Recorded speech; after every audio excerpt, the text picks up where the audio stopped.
Hello, I'm Crickets, and welcome back to I Have a Story. I said in my last video there were some good shop stories to still tell, and even a story about what I guess I'll throw it all in here and what made a story that echoed through the hallways of the high school for several years to come. First was shop class. I tell you, we really had some dumb people in there. And again, my level of where I sat with the teacher, there were only two people, well, three people, including the teacher. And by shop standards, only the teacher was the one who was supposed to be bringing cars in and out of the shop for us to work on. And we used to work on teachers' cars and students' parents' cars. Whoever had a car that needed to be fixed would bring it in and knew about our program, would try to, if you trust high school students to work on your car. But only Dallas and I were allowed to drive the cars in. And I went to get a teacher's car. I remember it was a 1988 Chrysler LeBaron, convertible, red. And this was, again, 1993, so it was practically like a brand new car to us back then. That was like a wow car still. So I went into the teacher's office to get the keys. Now, I don't know where the teacher was, but he wasn't in the shop. And we had a small shop, and we pretty much had things under control.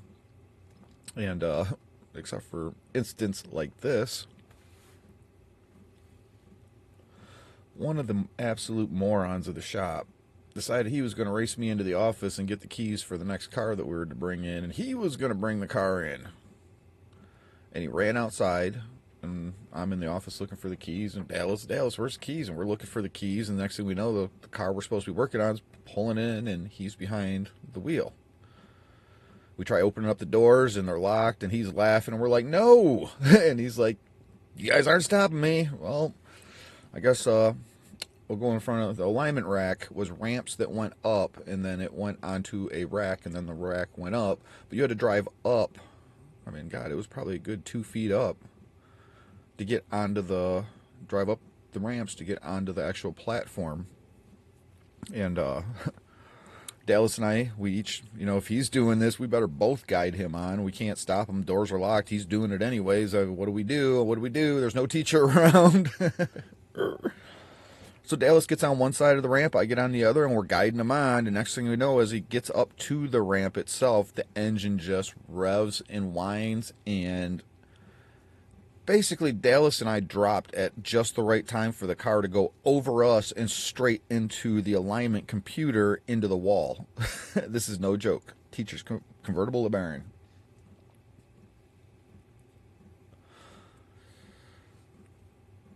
That was one of the instances that took place.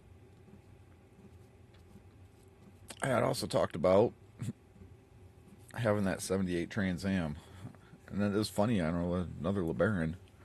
There was a kid who had his mom's LeBaron, another car just like it, and he thought that it was such a hot rod, a little V6 compared to my 78 Trans Am with the 400 in it. 6.6, shaker hood, eagle on the hood, you ain't touching that with a LeBaron. So there's what's called Cougar Lane. It came off the side road. It was kind of a windy, twisty strip. We used to drag race down it. Yeah, his mom's LeBaron went off the road into the woods. You aren't keeping up with the Trans Am. And if you think you are in that car, you don't know how to drive to begin with. No, I wasn't touching it. Another kid got that was his last day of shop. He was out of shop class after that. Another kid dropped out, and I made that happen. I'm underneath the car wrenching on it, and he decides to be funny that it's funny when a car's on jack stands and somebody's underneath it to throw a spark plug next to their head underneath the car, and it hit spark, bounced, I jumped, bashed my head, come out bleeding. And I didn't even say a word. He's sitting there laughing and thought it was funny. Well, that isn't funny. I walked over and grabbed the broom, took my foot, snapped the end of it right off, and walked over, double-ended, pow, pow, pow, pow, pow, smacked him a couple times till he dropped. He was out of shop class, and I did not get in trouble.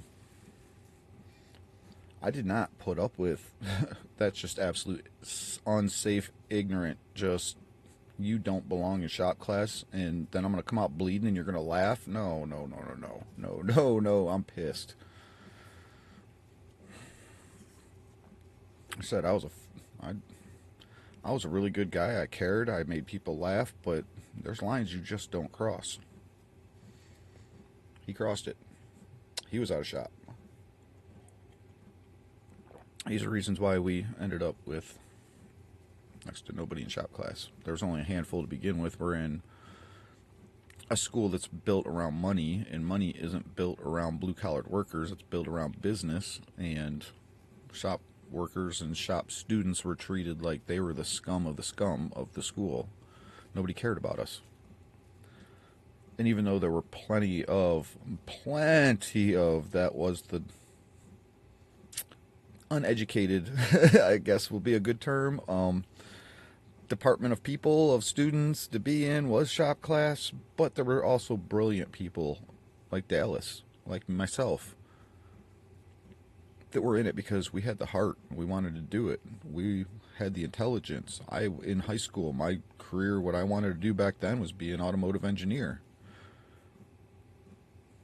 That's what I always said. I want to be an automotive engineer, and that's why I'm going into auto mechanics.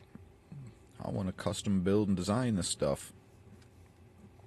I want to be on the forefront, breaking, learning, and building new stuff.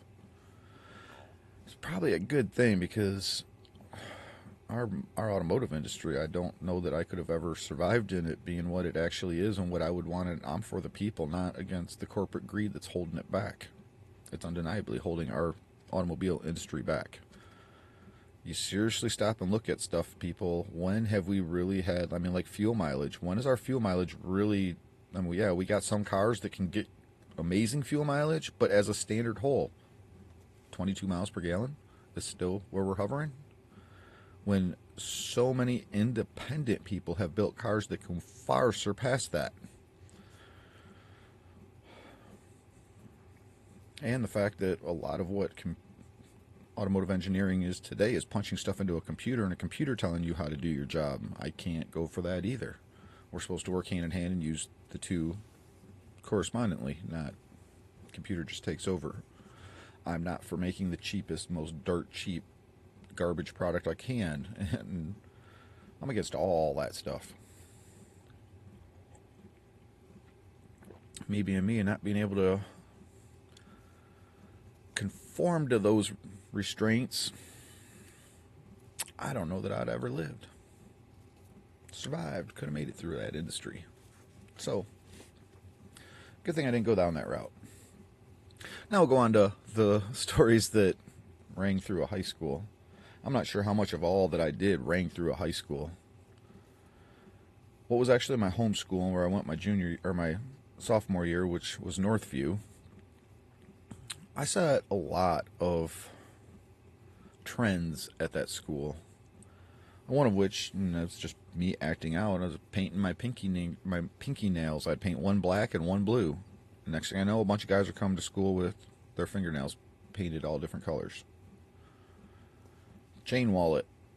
Mine was off of a tow truck. And it was big. And it was loud on them chairs. It got attention. Things like pajama day. We had our Pride Week, school Pride Week, and one of those was pajama day. Wear pajamas to school. So, back in that would have been 1991, 92, 91 or 92, depending on which half of the school year I was in. Pajama day, I wore Laura Bose's nightgown. Put balloons in the top of it, had a little teddy bear, long doily hat, stocking nighty hat. And that's how I showed up for school. And back in the 90s, that was like unprecedented. I would do anything to make people laugh and to get humor and have fun. And like when I tell you, even embarrass myself. I put myself out there just to make people smile and laugh. Including wearing a girl's nightgown, this girl, it was so funny too, because she was only like 5 foot tall. And she was a tiny small, short framed, short girl. I'm 6 foot, 185 pounds, wearing this little tight nightie to school. And it's surprising. I moved them. I actually just found a couple of my yearbooks the other day. I can't believe I still have those. I'll be bringing some school book pictures pretty soon. Again, I like to embarrass myself, but I don't know. I don't find it embarrassing. Life was what it was. If it was embarrassing, then let's have fun with it and move on. Life has been embarrassing for a lot of people. There's a lot worse things out there than a school book picture. But I know that one school book that year, my sophomore year, I made the yearbook a few times that year. And that was one of them. When my sister went to the school 2 years after I left it, and she said it was still going down the hallways. When they shut down auto mechanics and then put us in study hall all day and didn't know what to do with us. I was working 3 jobs. I'm sleeping 2 hours a night and still just going to a study hall where I'm not even allowed to sleep and catch up on sleep at study hall. This was like detention study hall. Sit down, shut up, be quiet, don't talk to nobody, and do your study. I don't have anything to study but my Carcraft magazine. That was my magazine back in the day. I don't have anything to study. What am I supposed to do here? And they didn't know what to do with us. And finally, Mr. Russell, our principal, calls us down to the office and said, there's only 3 of you. You got basically 2 options.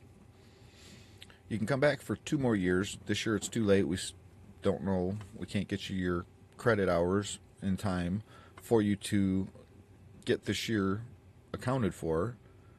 You can come back for 2 more years, so then we'd be on a 6-year high school run just to get our 4-year degree because they shut down our auto mechanics and screwed us. And what's even worse is the 3 of us, all they had to do was keep the shop open for half a day, and then we went half day to school, half a day to an auto shop, and actually worked in a shop.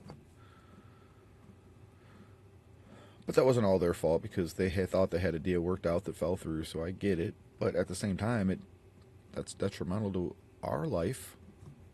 You care so much about academics and people graduating high school, then why aren't you doing what you can? But they gave us an option to come back for 2 more years and get into another academic or trade. Or, even though none of you are old enough, we don't even need to tell your parents about it. Sign this piece of paper, and you don't have to come back. You guys, I don't like my time being wasted, and you guys just really wasted my time and took away my high school diploma. Yep, somebody crossed the line. I trashed his office. Went absolutely, I don't need a effing piece of paper to drop out of school. You guys want to waste my time? I've got jobs that I need to go make money, and I'm living on my own at this time. I had my own house, working 3 jobs, still trying to go to high school and do the right thing, improve myself, and make it. And now I just got shut down by my high school. In a blatant no, this is my senior year. I should be able to finish up this year and be done. I shouldn't have to come back for 2 more because you guys failed us, is what happened. But that didn't matter. We're shop students. They don't care about us. So I trashed his office and went nuts. Yeah, my sister said that one was still ringing out the story was still ringing through the hallways after I left. But, again, I mean, my life, there's nothing, not a single thing that can just be normal and smooth and easy sailing and just be able to sit and enjoy. Everything isn't even just the normal battles. It is above and beyond far anything else.